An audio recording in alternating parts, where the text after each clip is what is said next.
La Renault 5 Turbo 2 est une évolution de la Turbo qui apparaît au catalogue Renault à partir du millésime 1983 et jusqu'en 1986.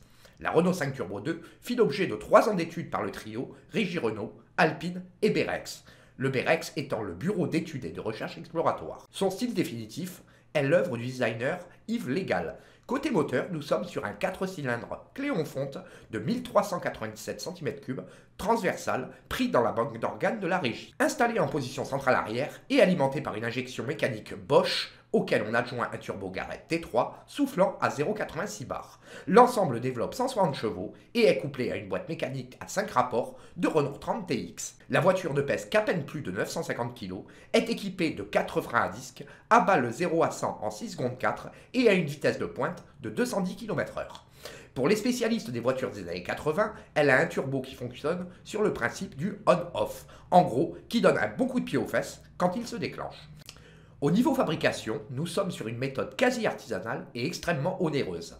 La coque est d'abord prélevée sur les chaînes des Renault 5 à Flins, dans les Yvelines, puis modifiée chez Heuliez à Cerizay afin de recevoir la partie arrière du châssis, avant de rejoindre pour assemblage final l'usine Alpine Renault de Dieppe sur la même chaîne que les Alpines A310. La voiture coûtant 95 000 francs de l'époque et s'écoulera quand même à 3 167 exemplaires, là où sa devancière coûtait 125 000 francs pour seulement 1690 exemplaires.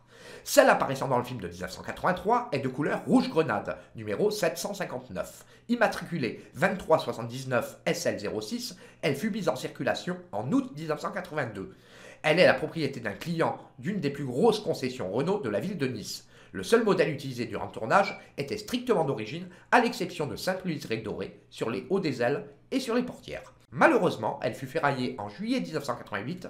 Beaucoup de Renault 5 Turbo subirent souvent le même sort, car beaucoup de leurs propriétaires n'avaient pas conscience que cette voiture devait être conduite avec prudence et respect, et eurent des accidents rendant les voitures irréparables. Les cascades furent réglées par Vic Armstrong, Sean Connery est doublé à moto par Mac Runyard et Barbara Carrera par Frank Hanson, qui avait travaillé et qui travaillera sur 5 autres films de la saga. La séquence fut tournée entre le 30 septembre et le 2 octobre 1982, avec comme seule anecdote notable la perte de contrôle de la voiture par Barbara Carrera lors d'un plan de coupe où la voiture termina sa course dans un étal de légumes. Plus de peur que de mal, la voiture eut simplement un rétroviseur arraché. Côté réalisme, le comportement routier et les performances de la Renault 5 Turbo 2 sont parfaitement en adéquation avec celles de la Yamaha XJ650 Turbo pilotée par 007. Il est d'ailleurs intéressant de remarquer que le style global de la séquence n'est pas sans rappeler les séquences de notre Rémi Julienne nationale, pour des films comme Conorman notamment. A l'instar d'autres produits dérivés, il n'y a pas de miniature licencée, un seul modèle fabriqué par Universal Hobby au 1,43e sous licence Renault et que l'on trouvait dans les boutiques des concessionnaires est assez ressemblante et peut facilement être adaptée afin de ressembler à celle du film.